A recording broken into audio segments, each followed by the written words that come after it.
তোর স্বামী কেমন রে? শালা একটা বাটপার, এর মতো বদমাইশ কেউ নাই। মনে রাখবেন একটা কথা, যে পুরুষ তার স্ত্রীর কাছে ভালো সে আল্লাহর কাছে ভালো। যে পুরুষ তার স্ত্রীর কাছে ভালো সে তার নবীজির খাঁটি উম্মত হয়ে যাবে। সুবহানাল্লাহ পড়া। এবার হাদিসটা শুনুন, নবীজি কতটা রোমান্টিক ছিলেন, কতটা সুন্দর ব্যবহার তার ছিল। একবার যুদ্ধ করে নবীজি ফিরে আসছিলেন বাসার দিকে, সমস্ত সাহাবা একরাম নবীর সঙ্গে আছেন।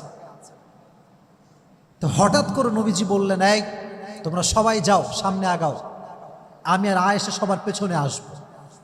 যখন সব সাহাবা দূরে চলে গিয়েছে, একদম দূরে, তখন আয়েশাকে বলছে, নবীজি বলছেন, আয়েশা চলো আমরা এটা দৌড়